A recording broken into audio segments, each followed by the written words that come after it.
श्रोते हो, आजच्या धावपळीच्या आणि स्पर्धात्मक काळात केवळ शैक्षणिक यश नव्हे तर मुलांचं शारीरिक, मानसिक आणि भावनिक आरोग्य संतुलित ठेवणं ही मोठी जबाबदारी पालक आणि समाजावर आहे. या प्रवासात काही व्यक्ती नोकरी पलीकडे जाऊन सेवेला साधना मानतात आणि मूक गरजांना शब्द देतात. मतिमंद मुलांसाठी फिजिओथेरपीच्या माध्यमातून गेली 12 वर्ष निस्वार्थ कार्य, वृद्धांसाठी विनामोबदला सेवा, रक्तदानातून सामाजिक बांधिलकी, तर हजारो मुलापालकांसाठी मन, अभ्यास आणि पालकत्व यावर मार्गदर्शन करणारे हे व्यक्तिमत्व म्हणजे संवेदनशीलता, विज्ञान आणि अध्यात्म यांचा सुंदर संगम. आज आकाशवाणी सिंधुदुर्ग नगरी केंद्राच्या स्टुडिओमध्ये आलेले आहेत श्रीवदन केशव आरोस्कर. सर, तुमचं स्वागत आहे. नमस्कार. नमस्कार मॅडम. परीक्षा हा शब्द ऐकताच अनेक विद्यार्थ्यांच्या मनात भीती, ताण आणि दडपण निर्माण होतं. पण परीक्षा ही केवळ गुणांची चाचणी नसून ती विद्यार्थ्यांच्या तयारीची, समजुतीची आणि आत्मविश्वासाची कसोटी असते. आजच्या स्पर्धात्मक युगात यश मिळवायचं असेल तर अभ्यासाकडे पाहण्याचा दृष्टिकोन बदलणं अत्यंत आवश्यक आहे. याच पार्श्वभूमीवर परीक्षेला सामोरे जाताना विद्यार्थ्यांनी कोणते बदल करायला हवेत, कोणत्या चुका टाळायला हव्यात आणि मानसिकदृष्ट्या कसं सज्ज व्हायला हवं याविषयी चर्चा करणार आहोत. आजच्या स्पर्धेत टिकायचं असेल तर केवळ गुण नव्हे तर ज्ञान महत्त्वाचं आहे. तर सर, आजच्या स्पर्धात्मक युगात विद्यार्थी केवळ परीक्षार्थी न राहता ज्ञानार्थी कसा बनू शकतो आणि त्यासाठी अभ्यासाकडे पाहण्याचा दृष्टिकोन कसा बदलायला हवा? कसं आहे मॅडम, आता आपण अभ्यास करताना फक्त परीक्षेला मला गुण मिळाले पाहिजे म्हणून आपण अभ्यास करतो. हो. अभ्यास ॲक्च्युली कसं आहे, ती संकल्पना समजून घेतली पाहिजे. तो विषय कशासाठी आहे, त्या विषयाचं महत्त्व काय, हे कोणी समजून घेत नाही. शिक्षक आपल्यापरीने प्रयत्न करतात. विद्यार्थी काय करतो, मला परीक्षेत जास्तीत जास्त गुण मिळाले पाहिजे, त्यामुळे तो तसा फक्त अभ्यास करत राहतो. फक्त अभ्यास करणे. जसं तुम्ही म्हटलं ना, गुणांचं महत्त्व आहेच, नो डाऊट. पण गडबड अशी आहे की तो विषय तुम्हाला का समजला पाहिजे. जर तुमचा पाया भक्कम नाही झाला तर तुम्हाला पुढे त्या गोष्टींना तुम्हाला परत अभ्यास करावा लागतो. तसे तर 12वीला TET आहे, GET ह्या परीक्षा असतात ना, मग त्याच्यापैकी ना थोडेसे मार्क असतात, 35, 40, 85 मार्क असतात. हे मार्क तुमच्या पायाभूत अभ्यासक्रमामध्ये तुमच्या अवलंबून असतं. थोडासा त्याच्यामध्ये त्यांनी तो सारांश घेतलेला असतो, म्हणजे 5वी पासून 10वी पर्यंत असा तो घेतलेला असतो. कारण ते नवीन सिलेबस टाकून आणि सिलेबस तुम्हाला प्रश्न विचारणार कुठले. सिलेबसच्या बाहेरचा विचारू शकत नाही, अभ्यासक्रमाच्या बाहेरचा आपण ते बोलू शकत नाही किंवा विचारू शकत नाही. मग ते काय करतात, असे प्रश्न निवडतात ना की त्यांना माहिती असतं की मुलांनी शाळेच्या वेळी तो ड्रॉप टाकलेला असणार, ते मुलांनी अभ्यास केलेला नसणार.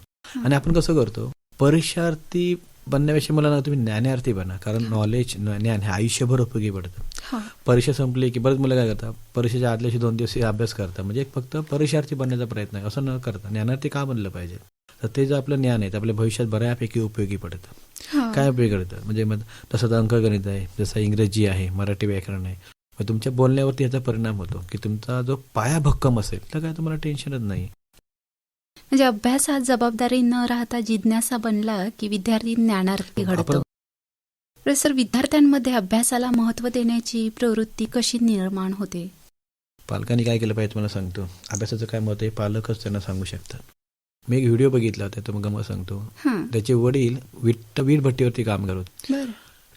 ज्या क्षेत्रामध्ये शारीरिक कष्ट जास्त त्या क्षेत्रामध्ये पैसा कमी, आणि ज्या क्षेत्रामध्ये शारीरिक श्रम कमी त्या क्षेत्रामध्ये पैसा जास्त.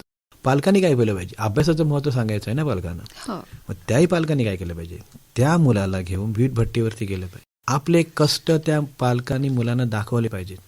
त्याच्या डोक्यावरती 5 विटा दिल्या पाहिजेत, त्याला उन्हात उभं केलं पाहिजे, त्याला चालवलं पाहिजे. मग त्याला कळेल की अभ्यास सोपा आहे की हे कष्ट सोपे आहेत. पालक काय करतात, आपल्या मुलांना सगळं ऐकतात आणि त्याला जे पाहिजे ते देतात. तसं न करता तुम्ही तुमच्या मुलासाठी काय कष्ट करता तुमच्या मुलांना दाखवा ना तुम्ही. एखादी बाई स्त्री रस्त्यावर भाजी विकते, प्रचंड मोठे कष्ट आहेत ते. वीट भट्टीचं काम कष्ट आहेत, हमाली करणं कष्ट आहे, ते सोपं नाही. काही पालक ड्रायव्हिंग करतात, वाहन चालवणं सोपं नाही. लोकांचा किती द्वेष पत्करावा लागतो, किती गोष्टींना सामोरं जावं लागतं, वेळेत जावं लागतं. जेवणात म्हणजे पायाभूत सुविधा पण मिळत नाही, पाणी प्यायला त्या लोकांना वेळ नसतो, जेवायला वेळ नसतो. पालकांनी काय केलं पाहिजे, मग तो मुलगा असू दे का मुलगी असू, त्याला ते आपल्या जो संघर्ष आहे पालकांचा थोडक्यात तो त्याने आपल्या मुलांना दाखवला पाहिजे. मग ते अभ्यासाचं महत्त्व त्यांना समजेल आणि ते अभ्यास करतील. खरं, यशस्वी अभ्यासाची सुरुवात मनाच्या तयारीपासून होते. तर बरोबर. अभ्यासाची आवड निर्माण होण्यासाठी मानसिक तयारी, स्पष्ट आणि योग्य उद्दिष्टे आणि प्रेरणा यांचं महत्त्व काय आहे? अभ्यासाची आवड निर्माण झाली पाहिजे तर अभ्यासाचं महत्त्व समजून घेतलं पाहिजे. हो, खरं. अभ्यासाचं महत्त्व समजून की मुलं अभ्यास करतात. मुलं अभ्यास का करत नाहीत हे पालकांनी शोधलं पाहिजे. म्हणजे त्यांची नक्की अडचण काय आहे, तो विषय त्यांना समजतो की नाही, त्याविषयी त्यांना काय अडचण हे पालकांनी समजून घेतलं पाहिजे. आता बघा, बरीच मुलांना जो विषय आवडतो त्याचा अभ्यास करतात. म्हणजे मराठीचा अभ्यास करतात, इंग्रजीचा अभ्यास करतात. एखादं मुलं गणित सोडत असतं, मग त्याला मराठी आवडत नाही, म्हणजे त्याचा अभ्यास करत नाही. किंवा काय होतं, मुलांच्या मनात त्या विषयात भीती असते.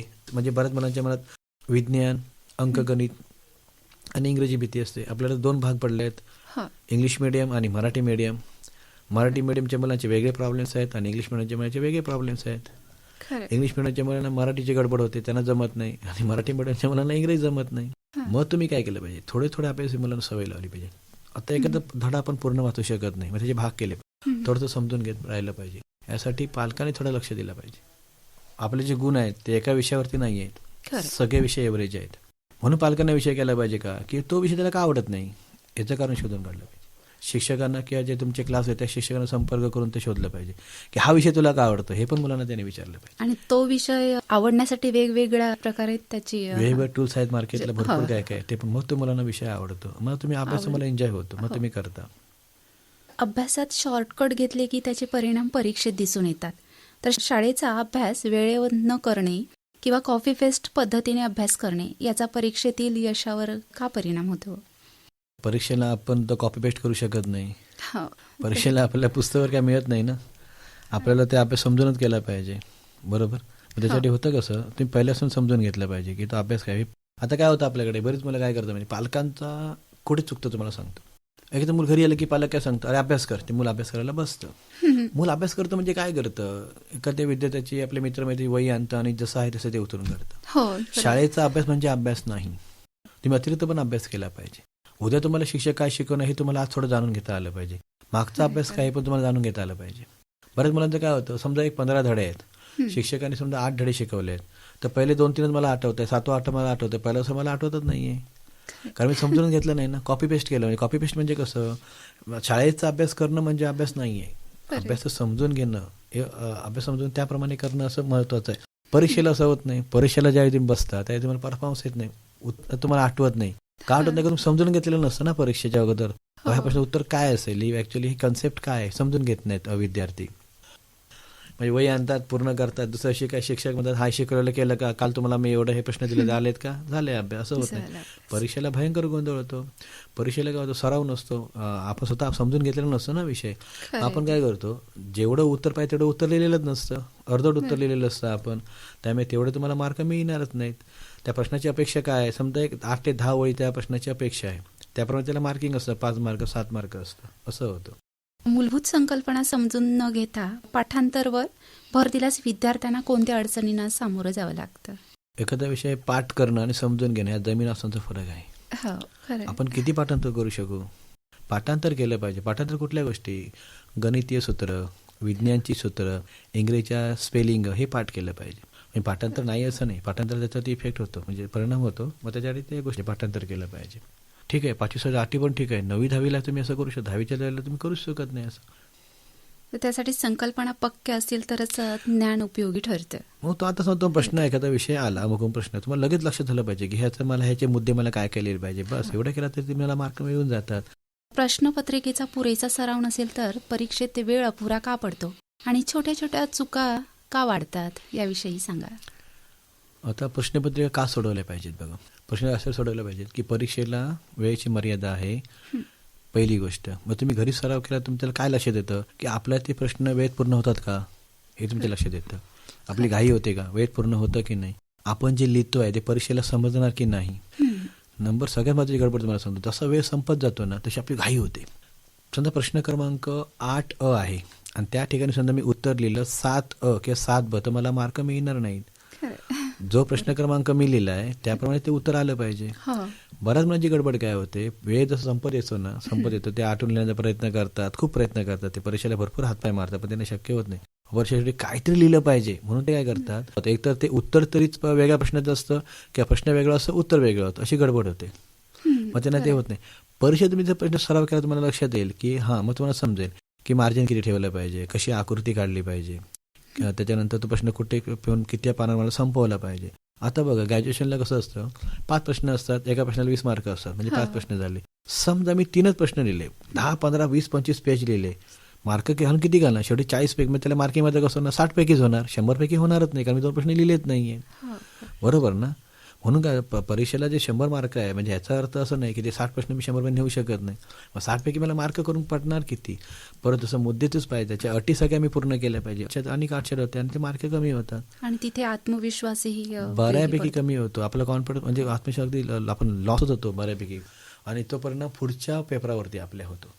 म्हणून पेपर का सोडवले पाहिजे, तुम्हाला एक तुमचा अंदाज येतो आपल्या वेळेत होतं की नाही, सगळे प्रश्न जमतायत की नाही, आपण एका सिरियल प्रमाणे प्रश्न लिहितोय, उत्तर लिहितोय की नाही, किती आपल्याला वेळ लागतोय, हे त्याच्यामुळे सगळं समजतं. म्हणजे सरावामुळे वेग, अचूकता आणि आत्मविश्वासही वाढतो. अगदी बरं, अगदी.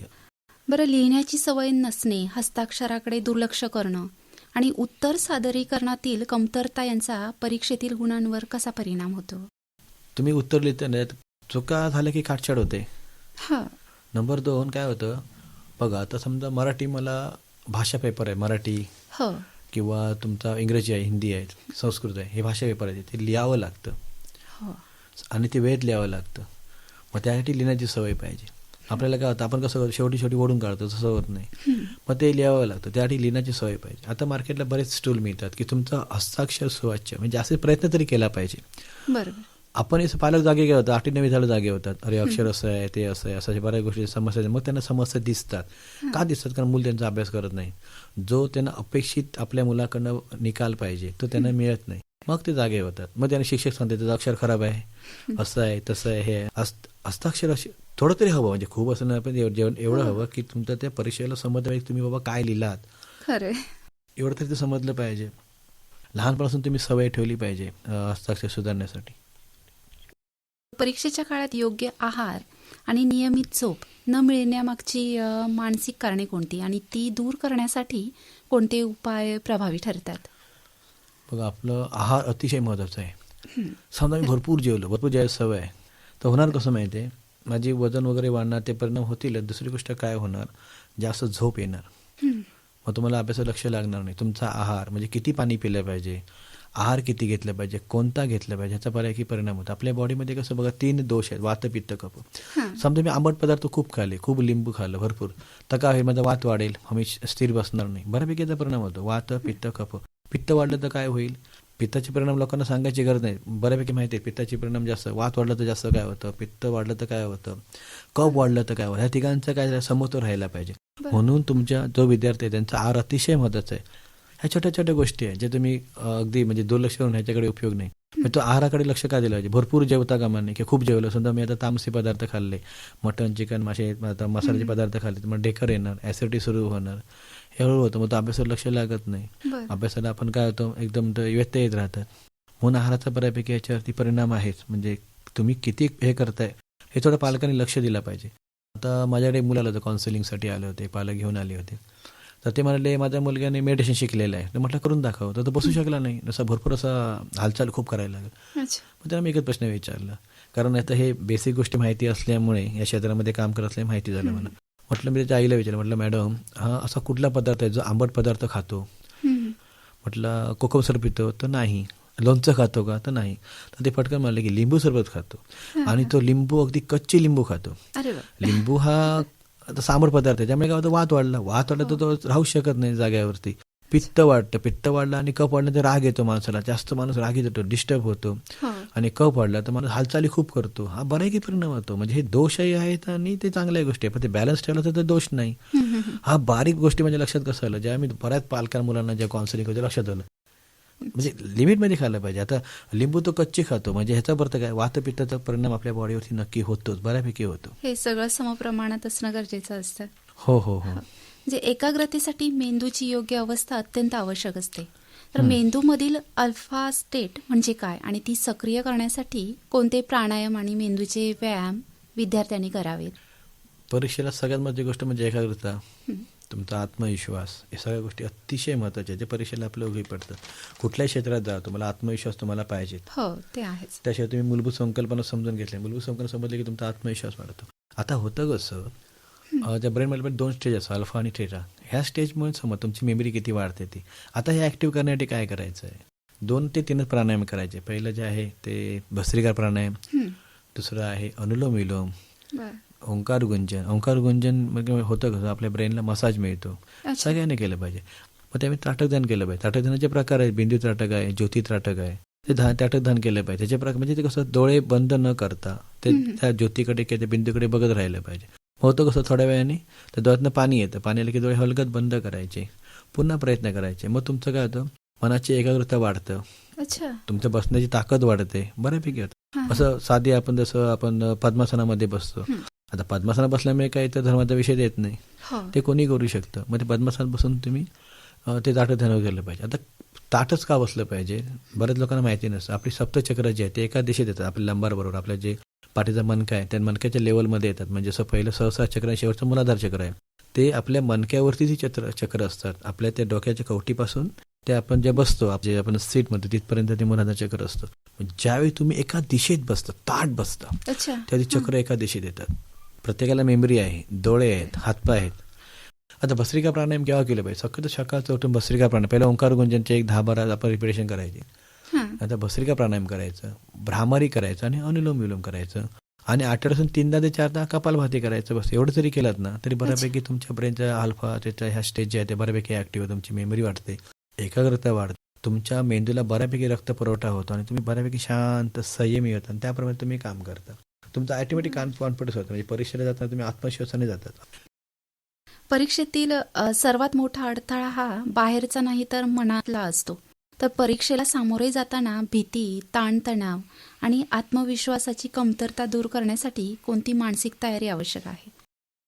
पहिली गोष्ट बघा, परीक्षेला सामोरं जाताना तुम्हाला बारीक गोष्टींचा विचार केलाच पाहिजे. मुख्य म्हणजे साहित्य, हो. सगळं साहित्य तुमचं व्यवस्थित पाहिजे. परीक्षे भीती आपल्याला काय वाटते, कारण सराव नसतो, म्हणून ते सराव केला पाहिजे. मग तुम्हाला भीती वाटणार नाही. एकच प्रश्न होते कसं, जसं समजा आता सध्या 10वीचा सध्या सीझन चालू आहे, 10वीची परीक्षा आणि 12वीची मुलं सध्या 2000 परीक्षेत तयारी करत आहेत. समजा एखाद्या मुलाने एकाच विषयाचा समजा 20-25 प्रश्न ते सोडवलेले असतील, तर तो आरामात कॉन्फिडन्सली परीक्षेला जाणार. आणि एखाद्या मुलाने 2-3 प्रश्न सोडवलेले असेल तर त्याला तो कॉन्फिडन्स तेवढा येणार नाही. कारण ज्या मुलाने 20 ते प्रश्न ते सोडवलेले आहेत, तो विषय समजून घेतलेला आहे, त्याला त्या विषयामध्ये कोणताही प्रश्न कसा येऊ दे, त्याला काही प्रॉब्लेमच नाही, तो फटफट सोडून जाणार. आत्मविश्वास इथेच आपला वाढतो. ज्याने परीक्षे प्रश्न कमी सोडवले त्याचा सराव कमी झाला आहे, गडबड काय होते, मग त्याला ते म्हणून तो आत्मविश्वास वाढत नाही. मग तो घाबरत परीक्षेला जातो, हा प्रश्न येणार की नाही, तो प्रश्न येणार की नाही, इथे मला हे होणार की नाही, तिथे मला हे होणार की नाही. मग तुमची एकाग्रता लागत नाही. त्यानंतर तुमचा आत्मविश्वास कमी होतो, ॲटेंड परफॉर्मन्स तुमचा जो आहे तो कमी होतो. त्याचं तुमचं आरोग्य, तुम्ही दररोज ब्रश केला पाहिजे, व्यवस्थित आहार घेतला पाहिजे, झोप घेतली पाहिजे, स्वतःची काळजी कशी घेतली की तुम्ही जास्त थंड पदार्थ खाता कामा नये. मग ताप येतो परीक्षेच्या अगोदर, सर्दी होते, परीक्षेदरम्यान तुम्ही ड्रायव्हिंग वगैरे करता कामा नये, ॲक्सिडेंट होऊ शकतं, त्यावेळेस तुम्हाला ती काळजी घेतलीच पाहिजे. जास्त मग का होतं, परीक्षेजवळ आले की तुम्ही रात्री 12-12, 1-2 पण जागे राहतात, दुसऱ्या दिवशी तुम्हाला झोप येते, उठता येत नाही, मग तुम्हाला परीक्षेत जाताना ते प्रॉब्लेमच होणार तुम्हाला. म्हणून मी पालकांना सांगतो, परीक्षेच्या अगोदर 15 दिवस तुमचं मूल रिलॅक्स झालं पाहिजे, 1-5 दिवस रिलॅक्स झालं पाहिजे, तरच तुमचा तो आत्मविश्वास वाढणार, तर ती परीक्षेला सामोरं जाताना तुम्ही स्ट्रॉंगली जाणार, तुम्हाला कोणतीही अडचणी येणार नाही. हे बारीक बारीक गोष्टी असतात. म्हणजे त्यांनी ती मनाची तयारी केलीच पाहिजे. अगदी बरं, केली पाहिजे. आणि ह्या सगळ्या गोष्टी त्याच्यामध्ये बऱ्यापैकी मॅटर करतात. परीक्षा ही आयुष्याचा शेवट नसून एक महत्त्वाचा टप्पा आहे. हे विद्यार्थ्यांनी कसे समजून घ्यावे आणि तसंच अपयशाकडे पाहण्याची दृष्टी सकारात्मक कशी ठेवावी? मॅडम, आजकाल काय झालं माहिती आहे, एक फॅशनच म्हणूया आपण, आत्महत्या करायची बरीचशी फॅशन आलेली.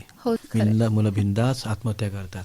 ॲक्च्युली काय होतं, परीक्षा खरोखर आयुष्याचा शेवट नाही आहे. समजा मला परीक्षेमध्ये यश आलं, माझी ते नसेल ना, असे किती जुने शास्त्रज्ञ होऊन गेले, आपल्या भारतामध्ये तज्ज्ञ लोक होऊन गेले, त्यांचं शालेय शिक्षण कमी आहे, पण त्याचं इतर शिक्षणमध्ये त्यांनी एवढी मजल मारली आहे की त्या विषयात जगातले लोक अभ्यास करतात. म्हणजे परीक्षेमध्ये मला अपयश आलं म्हणजे माझा आयुष्याचा टप्पा संपला असं नाही, हे लक्षात घ्या. की मला अपयश आलं म्हणजे परत तुम्ही संधी घ्या, पुन्हा अभ्यास करा, तुमच्यातल्या त्रुटी शोधा बरं. कशामुळे घडलं हे पालकांनी आणि मुलांनी शोधलं पाहिजे. म्हणजे अपयश हे यशाची पहिली पायरी हो, पण ते किती असं पायऱ्या म्हणा. चढणार तुम्ही हे पण महत्वाचं आहे ना. आपल्याला किती हे पायऱ्या समजून चढणार घेणं महत्वाचं हो, आहे. हे समजून घेणं अतिशय महत्वाचं आहे. म्हणून परीक्षा हा शेवट नाही हे लक्षात घ्या. परीक्षा तुमच्याला गुण देतं, तुमचं आयुष्य मॅटर करत नाही. खरंय. तुमच्या आयुष्याचा परिणाम. आपण असेही लोक आहेत ना जे परीक्षेचा ज्यांनी स्वतः खूप कमी शिकले, 10वी-12वी शिकले, त्यांच्या स्वतःच्या कंपन्या आहेत, त्यांच्या फॅक्टरी, त्यांच्या हाताखाली हजारो लोक काम करतात, असे पण भरपूर लोक समाजामध्ये आहेत ना. हो. मग शिक्षण नको जसं नाही, शिक्षण पाहिजे.